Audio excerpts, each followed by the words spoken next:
Russia ও ইউক্রেনের দীর্ঘদিনের চলমান সংঘর্ষের ওপর আন্তর্জাতিক মনোযোগ কেন্দ্রবিন্দুতে নতুন করে এসেছে মার্কিন প্রেসিডেন্ট ডোনাল্ড ট্রাম্পের মন্তব্যের কারণে। সম্প্রতি এক সংবাদ সম্মেলনে ট্রাম্প সরাসরি বলেছেন, রাশিয়া ইউক্রেনের যুদ্ধে আসলে বিজয়ী হবেন যারা ধৈর্য এবং কৌশল মেনে চলবে। ট্রাম্পের এই বক্তব্যে বিশ্ব রাজনীতিতে তোলপাড় সৃষ্টি করেছে এবং পশ্চিমা দেশগুলোর মধ্যে নতুন ধরনের বিতর্কের আগুন জ্বলেছে। ট্রাম্প আরও বলেছেন, রাশিয়ার প্রেসিডেন্ট ভ্লাদিমির পুতিন যুদ্ধক্ষেত্রে খুবই দক্ষ ও পরিকল্পনামূলক। তিনি বলেন, পুতিন জানে কবে আক্রমণ ও কবে প্রত্যাহার করতে হবে। ইউক্রেন যদি অযথা ঝুঁকি নেয় তবে রাশিয়ার সুযোগ নিয়ে তা কাজে লাগাবে। এই মন্তব্যে ট্রাম্প স্পষ্টভাবে ইঙ্গিত দিয়েছেন যে পশ্চিমা দেশগুলোর ধারাবাহিক সমর্থন ছাড়া ইউক্রেনের জয়ের সম্ভাবনা সংকীর্ণ।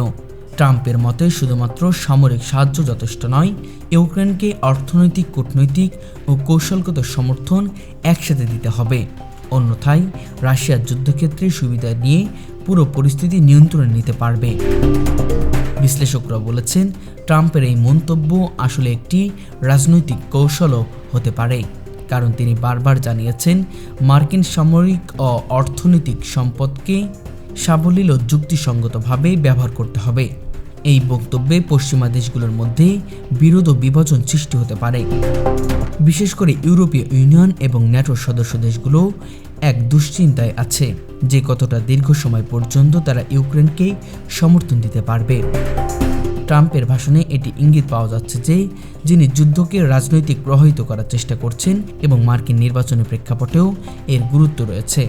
অন্যদিকে ইউক্রেন সরকারও তার সমর্থন ট্রাম্পের বক্তব্যকে সংযমীভাবে বিশ্লেষণ করছেন।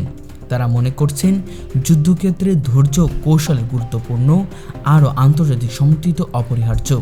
কিয়েভের এই মুখপাত্র বলেন, আমি জানি রাশিয়ার সামরিক শক্তি ভয়ঙ্কর, কিন্তু আমাদের বন্ধুত্ব রাষ্ট্রগুলোর সাহায্য ছাড়া আমরা দীর্ঘস্থায়ী প্রতিরোধ চালাতে পারবো না। ট্রাম্পের বক্তব্য একবারে ইঙ্গিত দিচ্ছে যে এই যুদ্ধ শুধুমাত্র দুই দেশের লড়াই নয়, বরং একটি বৈশ্বিক কৌশলগত প্রতিযোগিতার অংশ।